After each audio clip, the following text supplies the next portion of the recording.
Begin on a trip in a rocket beyond the realms of logic. All it took was some belief, and now we're sailing through the stars. A cosmic tour of how we came this far. Beyond the music, past the page, between the lines, into the strange. Beyond music. No, we stay jamming. I'm telling y'all gonna be rocking just like us. Y'all gonna understand when we come in, we be rocking to the song just like y'all. I'm telling you. Beyond the Music and Presence Tribe. This is another episode of Beyond the Music. Yes, it is your girl, the goddess. And it's your man of God, Rev Grimm. You know, we in the building. This is where consciousness meet culture, where strategy meets spirituality, where we talk truth beyond the booth. And today we have a guest, a real community crusader. We're going to introduce our brother Derek Malai Hansford. He is the founder and president of Community of United Focus Cuff and Men's Group. Welcome, Mr. Malai. I call him Mr. Malai. He's still my elder. My cap is off. My brother, my sister. Hey. Yeah. Good to have you in the building. We're gonna have to get down this one because he fails to tell you that he's a member of Men's Group. I am. You know what I'm saying? And, both of them, we're gonna have to start getting in there. You know what I mean? Yeah, definitely. You know, we kind of represent for Men's Group, man. Absolutely. Tops off to the crew. I'm really proud of you guys. This is so wonderful to see y'all moving like this, you know, but this is what we're about. This is what our team is about. Right. Moving forward. Mr. Derek, for the people that do not know you, because we know you. We know what's up with you. We know what you're doing out here in the community. Give the Beyond the Music audience a taste of who Malai is from ground up. Give them a little. Yeah, don't give them a real. They need to know. They need to know who you are. You know, a little extensive. We're gonna give a brief overview because we're gonna dive into some questions and get into it. But give the people who don't know you. Well, you know, first and foremost, you know, native and born and raised from Patterson, New Jersey. Okay. And I came out here in Nevada, you know, back in '91, and I've been a resident and fell in love with Norfolk ever since, you know what I'm saying, the whole 757, and you know what I'm saying, but I am a returning citizen, proudly to say I'm a returning citizen. Okay. And I came out here and I returned to be the best citizen that I could be. I'm the founder and CEO of Community United Focus and Men's Group. I'm also the founder and CEO of Changing Hearts, you know what I'm saying, with Love of Self First, LLC. I'm an author of the book Point of Impact. I work in the Norfolk City Jail as a librarian, Muslim liaison, and program facilitator, and you know, many more things. You know what I'm saying? I'm a busy man. Busy man. Okay. You know, community crusading. Yes, I love it. That's why we got you up here today, though, brother Malai. You are a community crusader, and we to highlight people that is boots on the ground in the community. Mm-hmm. You didn't tell them how much time you did. Well, you know, I served 25 years in Virginia State Penitentiary, in which, you know, time I was moved to circumvent my own life so that I could be a better individual to those who was closest to me. Amen. But it just steamrolled me into, you know, getting into peer recovery and things like that and mental health. And so I got my, you know, certifications in those areas. And right. That's a big important part of your life, man. Yes, that's a lot of time to serve, and to be able to serve that time and come out and serve the community is big ups. You know what I'm saying? That takes a special person. And I want to say personally, thank you for being a community crusader. Yes. And for taking all that you've endured and letting it make you a person that wanted to be a better person for society. Right. Because we need more of that, and we need more people that think like that. Well, yeah. So a lot of I think a lot of people dismiss the fact that a lot of brothers and sisters, though the stereotype is that people are in there wilding out, right? But a lot of brothers is in there really trying to rectify their lives right. You know what I mean? Right. And real quick, I want to just give a big shout out to the whole advocate community out here in the top 757, all the way up to Richmond. But most importantly, I would, want to give my love to my brother Sincere, who passed away last Friday. Yeah. You know what I'm saying? My condolences. And in the suicide situation. So, I just want to say, man, check in on your people. You know what I'm saying? Check in on your people. Absolutely. I dealt with some suicide 2 months ago too, so I understand that. And it's a real bad. Seems like right now there's a lot of that going on in our community. Yeah, it's heavy. Yeah, that spiritual battle is heavy in our community right and now. it's happening more to a lot of our Black men, our youth. Right. And it's heartbreaking. It's hitting the homes. It's Right. hitting the homes. It's something that you kind of just hear of every once in a while, maybe. Right. But it's actually hitting homes and it's hitting the community. Suicide is real. Yeah. So y'all definitely stay in touch with your people because you just never know where anybody buys it. Show love, show care and grace and compassion to everybody that you're around. Exactly. God even teach us to love our enemy Exactly. because you never even know what the enemy is going through. While you looking at him with the sour eye, Right. you just never know what made him be sour. So Exactly. sometimes you can help somebody instead of bringing them down Come on. with your words, Yeah. So we want to build, you know what I'm saying? We want to build, definitely, man. So one of my questions is after I know that you was it wrongfully convicted? What did you call it? Yeah, I was wrongfully convicted. Right. Though I had committed a crime Right. for what they were trying to charge me, Right. was grand larceny. Right. But they gave me a robbery charge, and even in the robbery charge, they gave me the robbery. It was a nonviolent robbery charge, Right. and I didn't find that out until like 3 years. 3 years of me being incarcerated, Mm-hmm. and then that's when I started opening my eyes because I was getting in a lot of trouble. I spent my first 8 years in segregation. Okay. So in that time, in that time period, I started investigating. I wanted to know, like, why did I get this time? You know what I'm saying? I took a plea for 4 years probation, and I ended up with 50 years with 30 years to do. Man. You know what I'm saying? That's crazy. And, it was just, as we come to find out, they had fraudulently put incorrect information on my jacket with the pre-sentence report. So the PRS report was totally, just all messed Fabricated. up. Yeah, all fabricated. Right. And the judge, he sentenced me based on that incorrect sentencing guideline. Wow. And so the correct guidelines, he never was able to visualize. So when we tried to I was given the opportunity to get back to court twice, but both times Judge Leafy and Judge Poston, they never, they said, even though they see the injustice, they were not going to do anything to cast any doubt on their constituents in what he had done. They didn't want nobody else to take the fall for making a wrong mistake. Right. So they was pretty much like, if he wasn't going to correct it, and they did send it back to the circuit courts for him to correct, but he never did. Man. And so I ended up, by the grace of God, finally getting out with a conditional pardon by Governor Northam. I had an attorney by the name of Northup, Attorney Northup, Stephen Northup, man, thank you so much.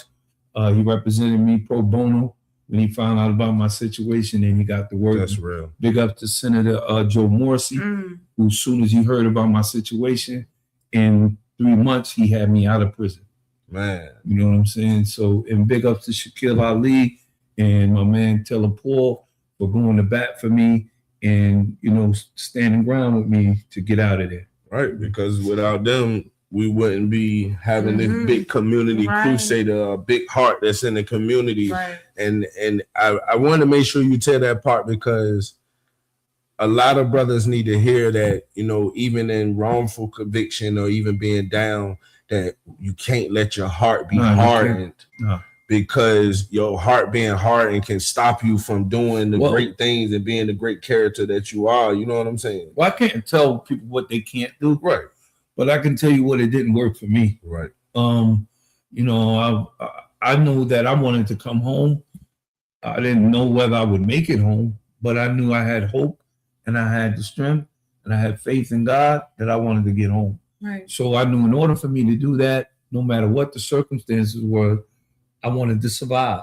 Right. So I did all the things necessary for me to change me, because I can be the hand of destruction upon myself. Right. You know, if I didn't change my behaviors, my my character and things like that. And I've never had a bad character, but you know how I handled things was immature. Right. You know, being aggressive all the time, and you know, putting hands on people, and you know, doing things that was, you know, not necessary just because somebody I felt disrespected me or something like that.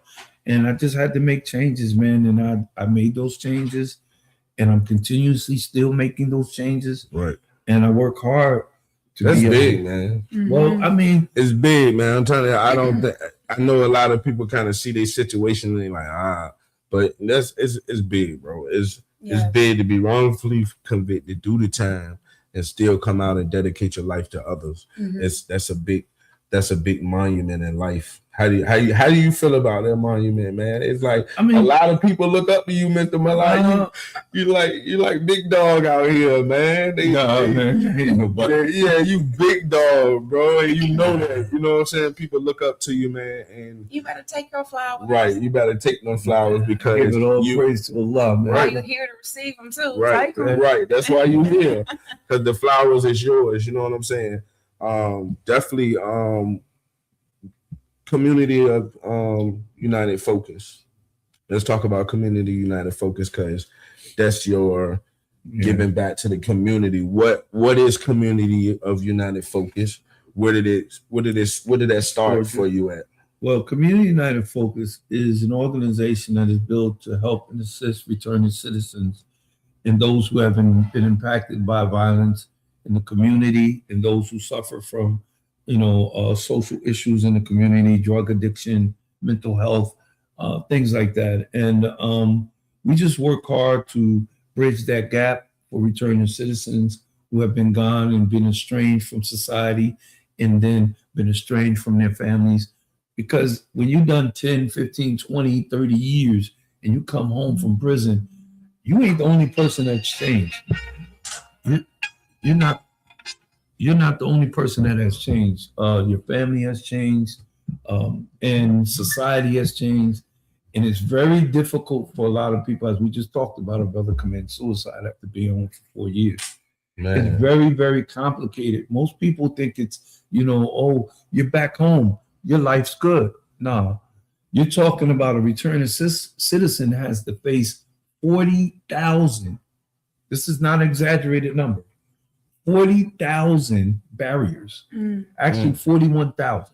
There's 41,000 barriers, from everything from health to residential living, to education, to credit, jobs, whatever. So you got to think you're up against a great deal of challenges. Right. So if you're not preparing yourself, then you're definitely walking out to come, and it's even harder to be recycled. So speaking of being prepared, right, and mental preparation, so what were things that you did to mentally prepare yourself? The most important thing I did was pray. Okay, amen. Thank God. The most important. Bottom line. Y'all get me. Yeah. Don't let it out, my brother. This is reality. The most important thing I did. The most important thing I did was pray. And I have to say, the next most important thing I did was surround myself with people who wanted the best for me. Right. You have a choice in prison. Just like in anything in life. And so when you're a man and you're in a society, it's dog eat dog. Yeah. Only the strong survive. Hey, and being strong don't mean taking over everything and dominating everything. Being able to lower that wing and know when to walk away, know when to count and take a loss, and then look back. It's sometimes really it's just simply about right choices and rising above. Right. That's a crazy question, and it just hit me like really hard, because You know, I tell people all the time, I didn't come home just on a whim. I came home because I worked to put myself in a better position. Right. And I came home because there were people who loved on me and believed on me in the system. Right. You know, a lot of people don't realize how 25 years, 2.5 decades, man, my family was broken.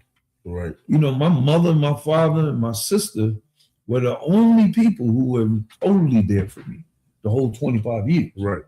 So just imagine people who raised me, right? Mm-hmm. Your uncles, you know how we grew up in the house, your uncles, your aunts, Right. your cousins who are like sisters and brothers to you. Guess what? They all become estranged. Mm-hmm. Right. You can't pick up the phone and call these people. Right. You know, after such and such time, Mm-hmm. you know, people here today and they're gone tomorrow. Right. So Right. it's really a tough thing to deal with. It's a lot that comes with it.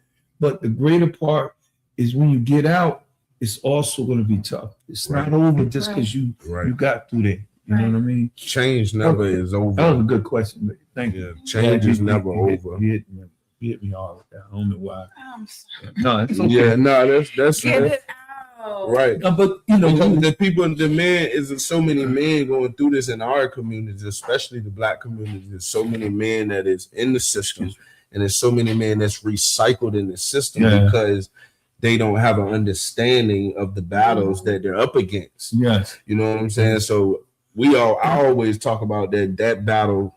You overcoming that battle is now your testimony well, to the young man. See, a lot of people don't understand.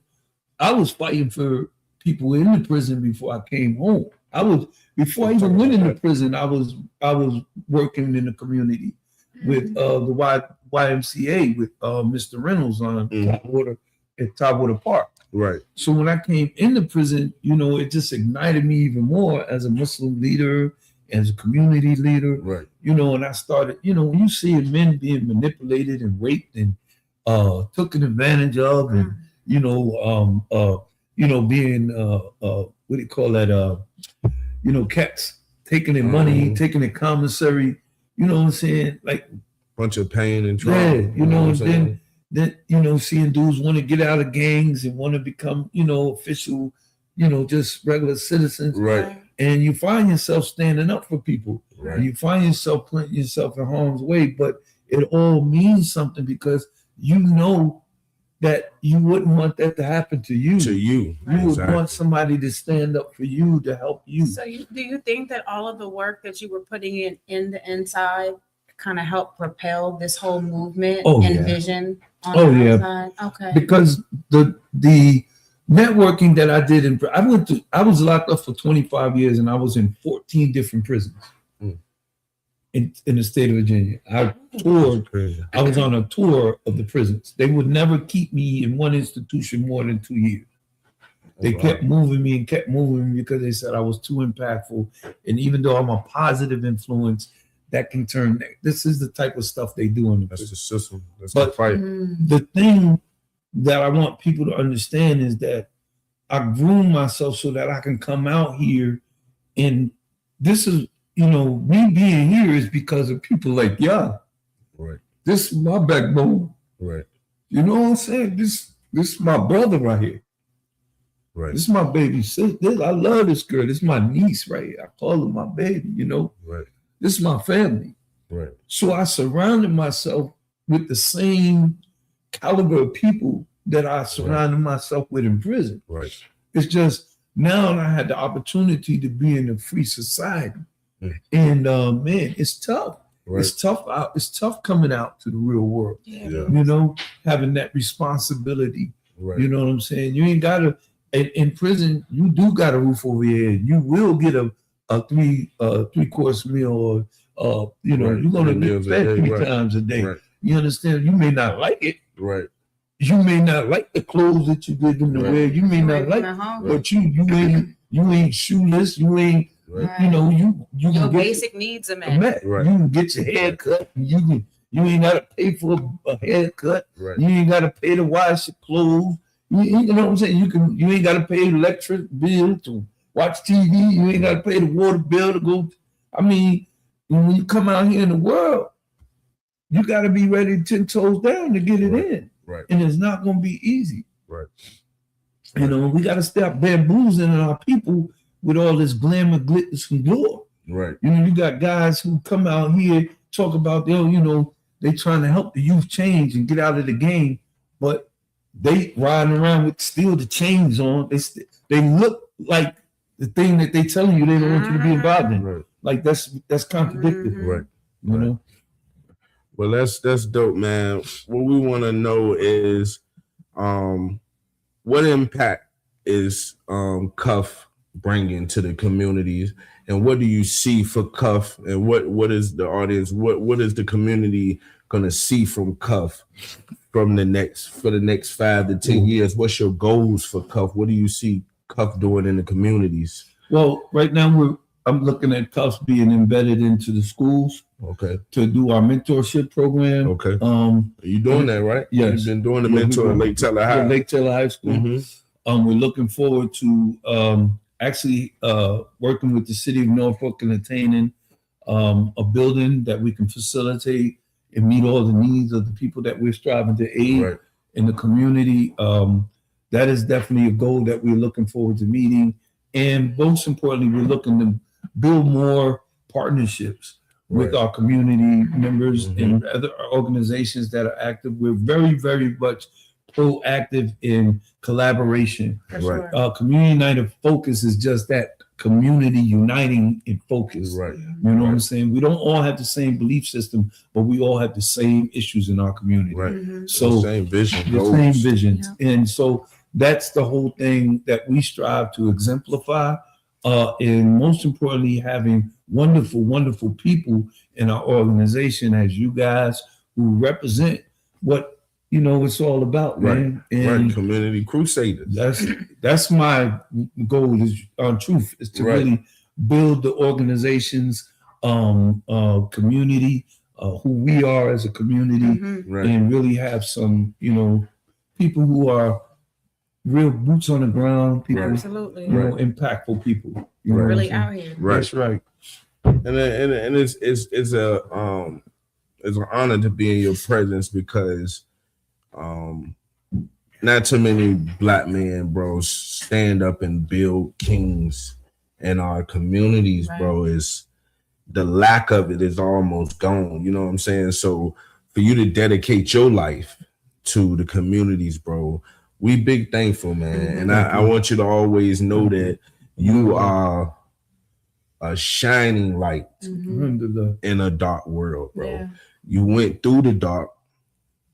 God needed you to experience that dark, though, because without the dark, that's right, there's no light. There's no light. So now the light that I call myself the lighthouse. I got another light for you, the spotlight. But you know, we made to be lights, bro, in order to we come out the darkness to become light, so others can make it out the dark. That's right. You know what I'm saying? And we our caps is off. Somebody has to light the way. Right. And when we listen to your story is so impactful to so many brothers that's going through the same thing, and they need this encouragement, bro. They need to know, the communities need to know that somebody out here cares. Oh yeah. Right. Even in they life, even in their hard times and they struggle, they still have enough strength to gather up and be strong to help you be strong. Right. That's right. So I just want to share something too. Like community crusader, right? My first impression of this man, right? We met. He learned one thing about me. I was a mother. I had 8 children. Right. The next time I saw him, he had bags and bags of groceries to place in my car. Did not ask me any questions. Just knew that one fact about me and came through. Yeah, man. Y'all got a real in the flesh, man. Right.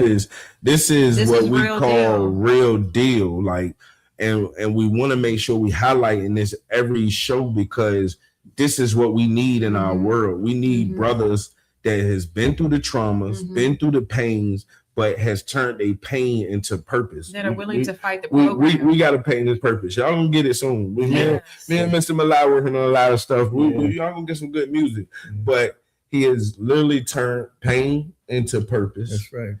And he has took that purpose and he is actually pushing it into the communities. And he's changing the game, man. Cuff we're not even gonna talk about how many shows they did last year, how many events they hosted, how many community events that they gave to the public for free.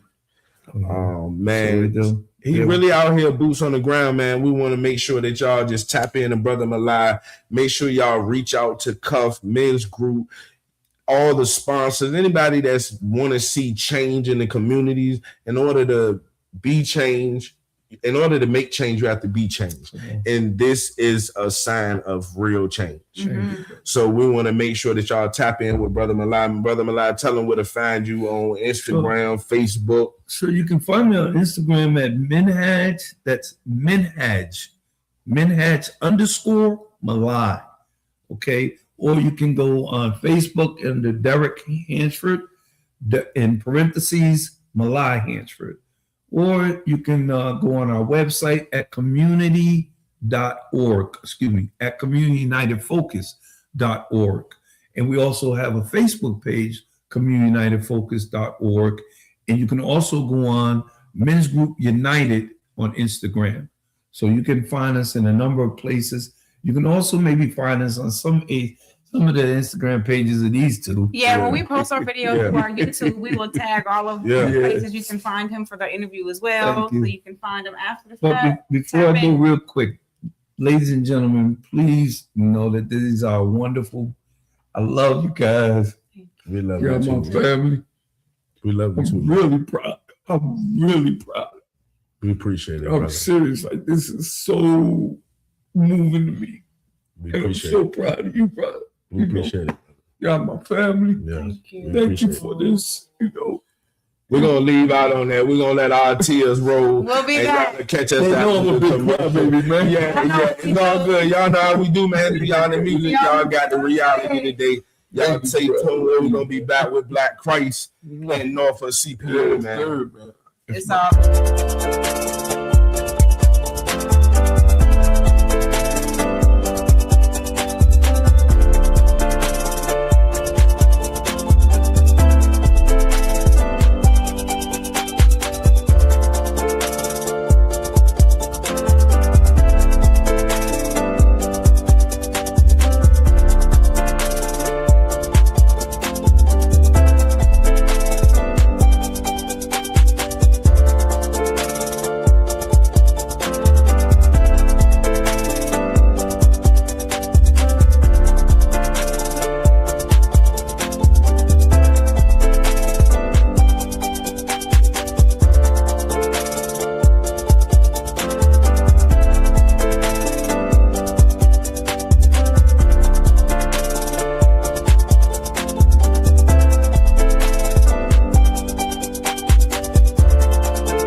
Hey, we back with Beyond the Music. Yeah, you back.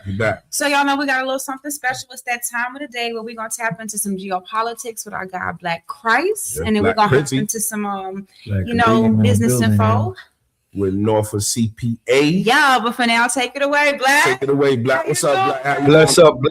Bless up, y'all. How y'all be? Blessings, brother. Yeah, that was a great segment, man. That was a great interview y'all just did. I want to remind everybody that it is Black History Month. So we're gonna start out with Jimmy Lee Jackson was a 26-year-old black man that was shot by state troopers on February 18th, 1965 in Merriam, Alabama, while protecting his mother. This became one of the catalysts for the Selma riots that took place later on. I begin this way because we want to speak about the right to vote.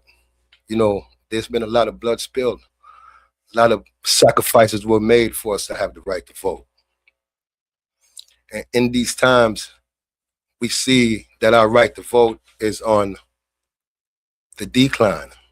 A lot of people no longer believe in the voting system. Over the last 8 years, we had a lot of upheaval when it comes to voting.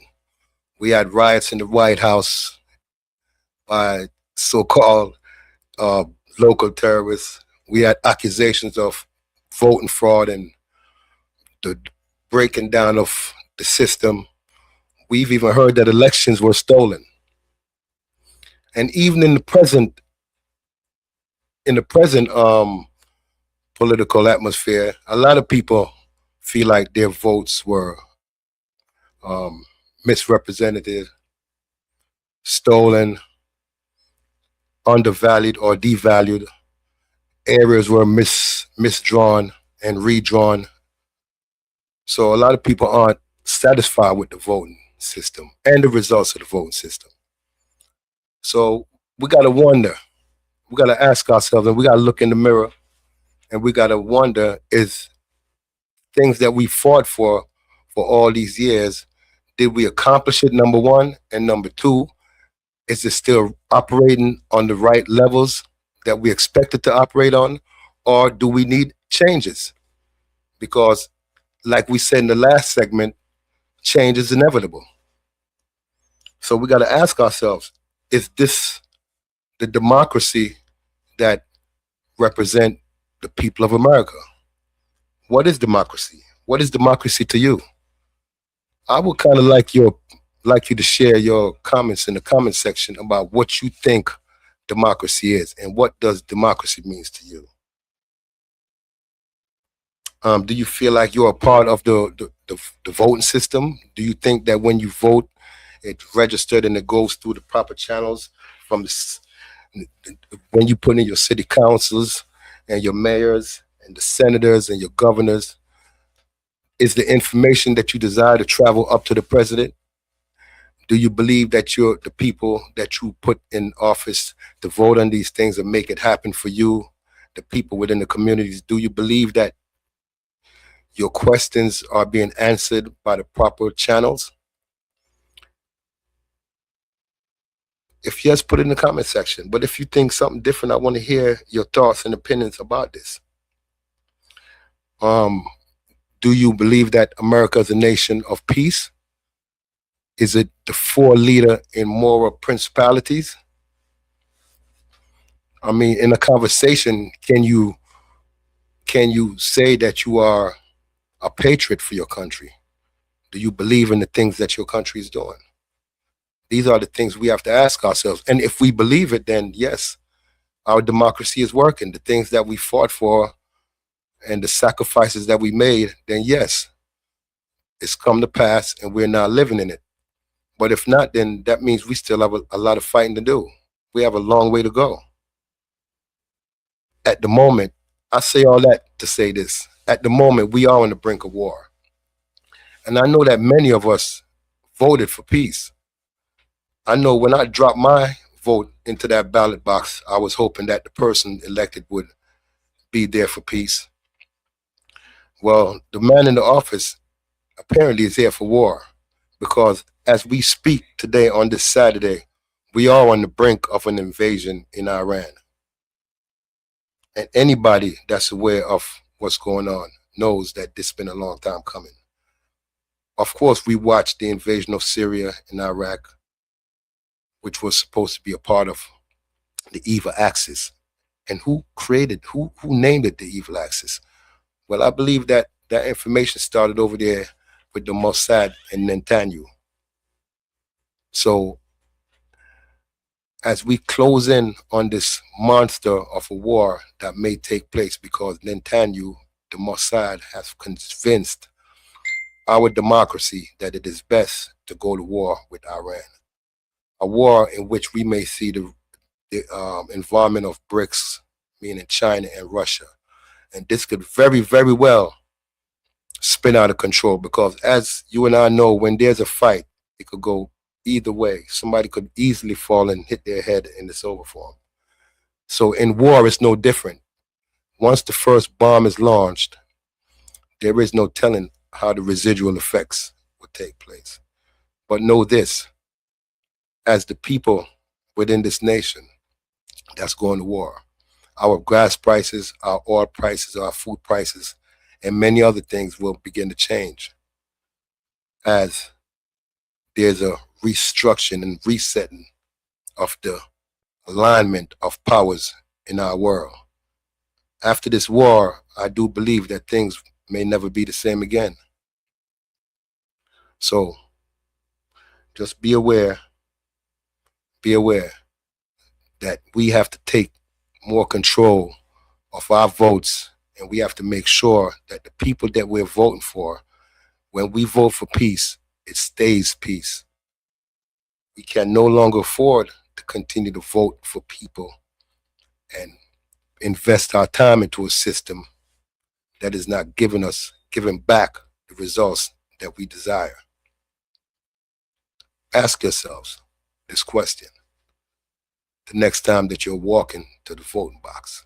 Next time you're walking to that ballot box with that person in mind who you believe is going to represent progress for your people. In America, there's two Americas. There was white America and there's black America. Two different systems. Black America is under a system of injustice.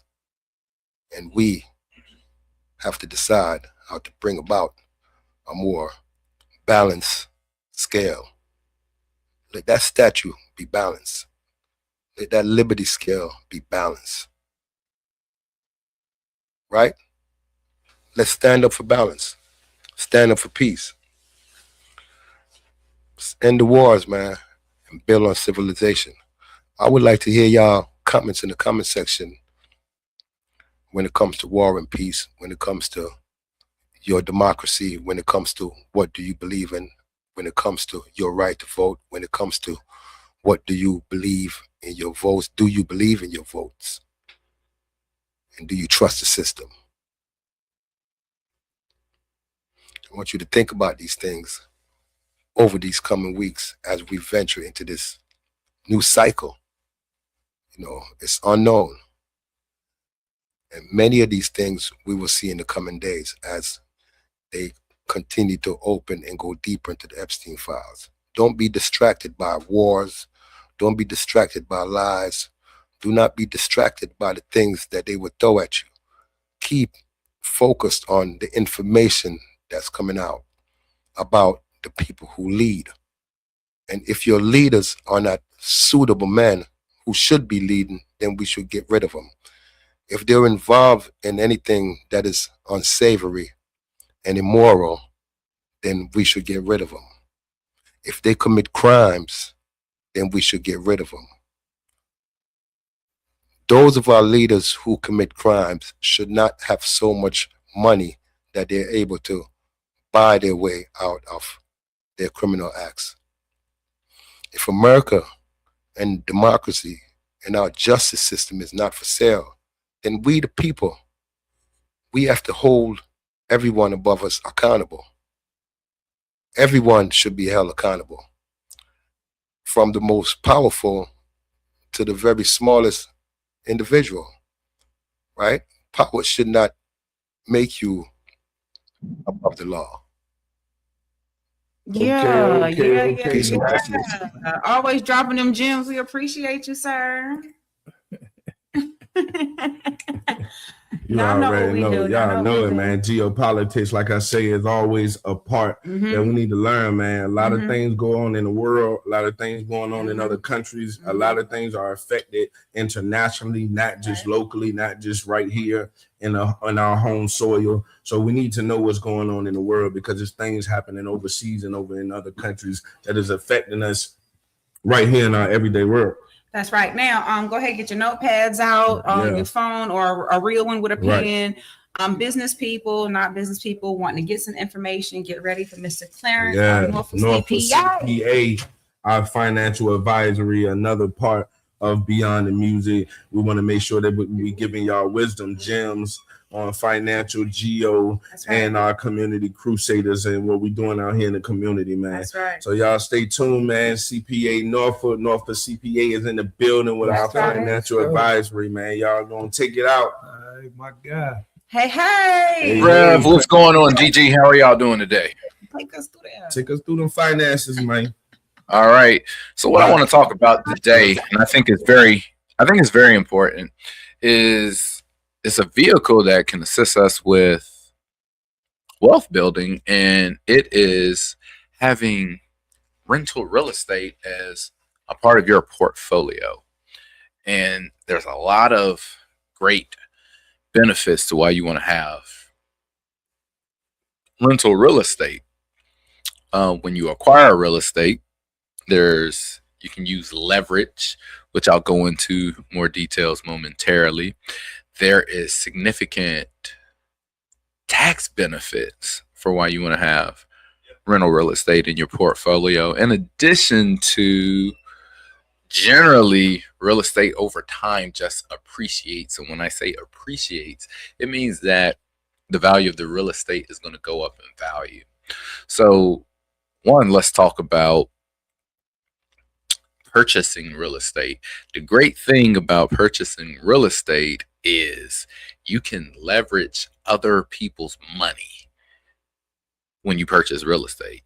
OPM, leveraging other people's money. For example, and I'm going to use a classic example to illustrate the point. Let's say you have $20,000 cash.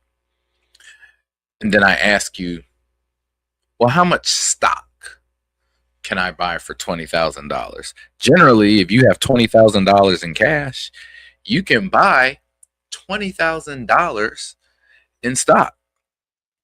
Then I say, if you got $20,000 in cash, how much real estate can you buy? Well, you definitely can buy $20,000 worth of real estate. However, in a lot of instances, you can buy more because you can leverage other people's money, such as the bank.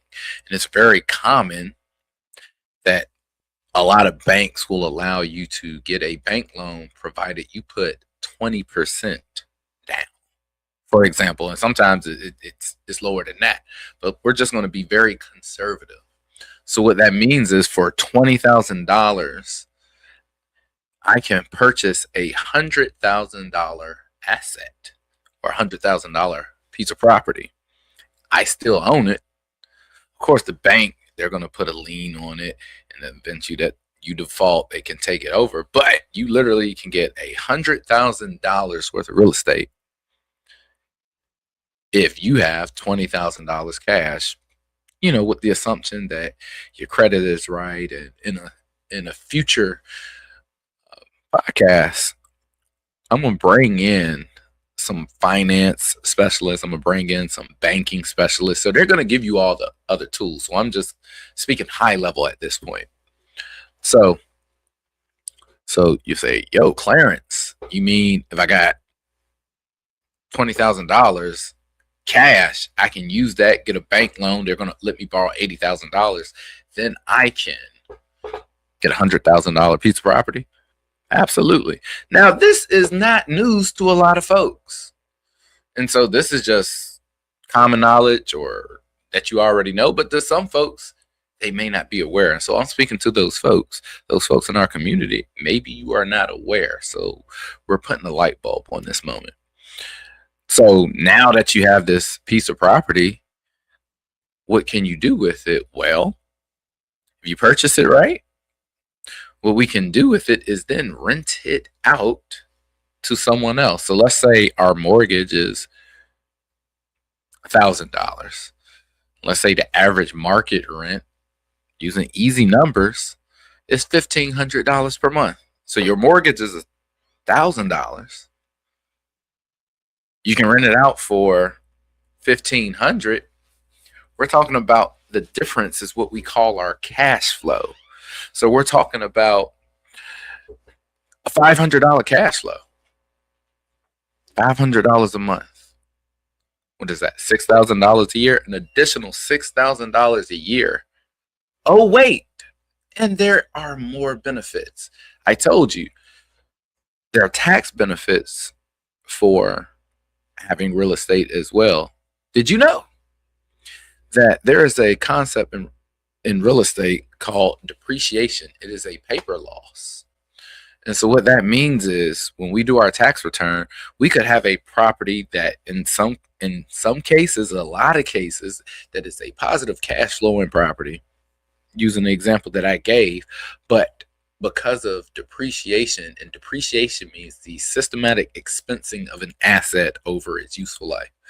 So the IRS allows you to depreciate your real estate building over 27.5 years. So it's going to spit out a paper loss, which in a lot of cases offsets the income on paper that you're generating, and sometimes creates a paper loss. So what does that mean, Clarence? What does it mean if I have a paper loss? Well, what that means is most of us, we have our jobs, our W-2s. So we have W-2 income that we are reporting on our tax return.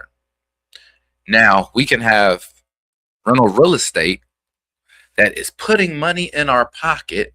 However, from a tax perspective, because of depreciation and other write-offs, we can write off such as our mortgage interest, our property taxes, any repairs that we do to the property.